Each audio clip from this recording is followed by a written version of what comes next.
Mumbai Pune missing लिंकवर अपघात झालाय। ट्रक उलटून झालेल्या अपघातात दोघांचा मृत्यू झालाय।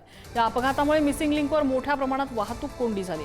जवळपास 3 ते 4 किलोमीटर पर्यंत लांब अशा वाहनांच्या रांगा बघायला मिळतात। 1 मे रोजी मिसिंग लिंकचं लोकार्पण झालं होतं आणि त्यानंतर आज म्हणजे तब्बल 15 दिवसांनी मिसिंग लिंकवर मोठ्या प्रमाणात वाहतूक कोंडी पाहायला मिळते। प्रवीण जाधव आमचे प्रतिनिधी अपडेट देत आहेत। प्रवीण, हा नेमका अपघात कसा घडला, सध्याची काय परिस्थिती आहे?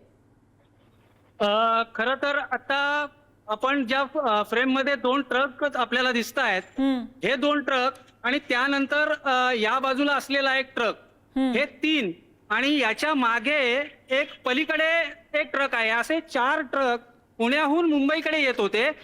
ते येत असताना मिसिंग लिंक जिथे म्हणजे मुंबईकडून पुण्याकडे स्टार्ट होतो त्या जागेपासून अगदी 100 मीटरचं अंतर असेल।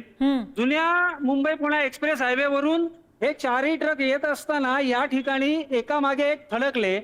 या ट्रक्समध्ये एका ट्रकमध्ये 4 पैकी पेंट होतं, म्हणजे कलरचे डब्बे होते। ते कलरचे डब्बे सगळे महामार्गावरती इथे आपल्याला बघा पसरलेले दिसत आहेत। संपूर्ण कलर हा महामार्गावरती पसरला गेल्यामुळे तब्बल 2 तास सुरुवातीला वाहतूक ही ठप्प होती।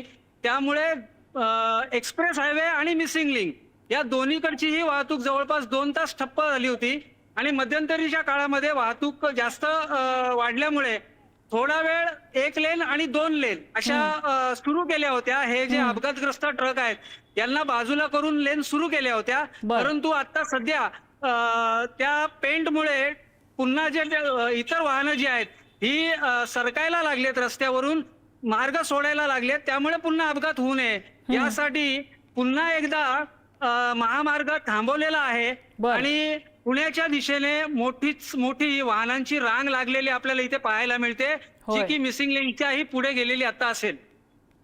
अगदीच आता सध्या या ठिकाणी हा रस्त्यावरचा रंग काढण्यासाठी काही उपाययोजना केल्या जातात का?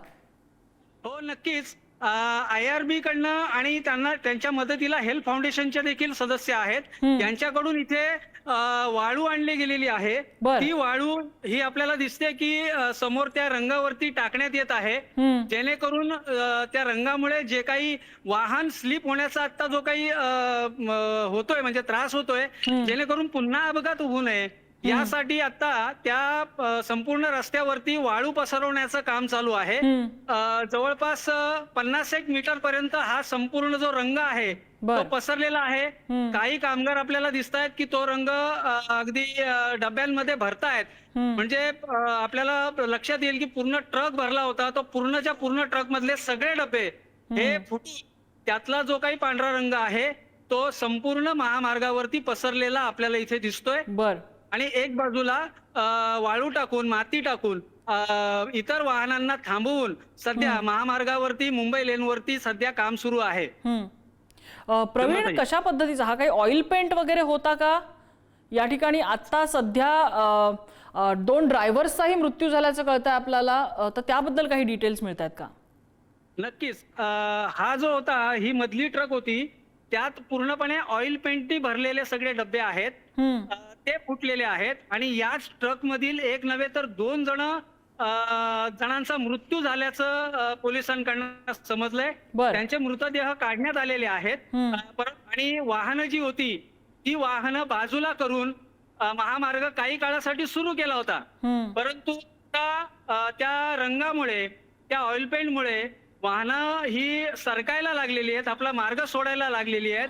त्यामुळे पुन्हा कुठलाही अपघात होऊ नये यासाठी आता पूर्णपणे जो मुंबई लेन आहे तो मुंबई लेन पूर्णपणे बंद केलेला आपल्याला दिसतोय। नम्रताजी, आता ही वाहतूक कोंडी सुटायला, म्हणजे हे वाळू टाकण्याचं काम मला वाटतं आता सुरू झालेलं आहे, हे किती वेळ साधारण चालेल? वाहतूक कोंडी सुटायला किती वेळ लागेल असा अंदाज काही वर्तवता येतोय का?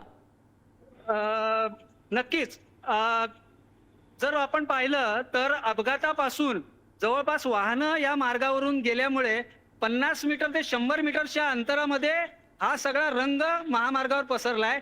आणि महत्वाचं म्हणजे ही उतरण आहे, म्हणजे पुण्याकडून मुंबईकडे जाणारी उतरण असल्यामुळे वाहनं जरी खूप कमी स्पीडने जरी जात असतील तरी देखील ती आपला मार्ग सोडतायत, ते स्लिप होत आहेत। त्यामुळे आता असं दिसतंय की 1 ते 2 ट्रक इथं वाळू आली आहे, परंतु 7 ते 8 ट्रक तरी कमीत कमी लागतील असं पोलिसांचं मगाशी म्हणणं होतं. एकंदरीत जर अंदाज लावला तर पुढचे 1.5 ते 2 तास ही वाहतूक अशीच ठप्प राहील असं एकंदरीत आपल्याला याच्यावरून दिसून येत आहे. नम्रताजी, अगदी, आणि हे काम सुद्धा खूप शिताफीने करायला लागणार आहे, कारण परत वाळूवरनं आणखीन वाहनं स्किड व्हायची पण भीती असते. ती आता इथे कशा पद्धतीने ते आता काम केलं जात आहे हे रंग काढण्यासाठी आपल्याला बघावं लागेल. प्रवीण, अपडेट घेत राहू. तुर्तास धन्यवाद या माहितीबद्दल.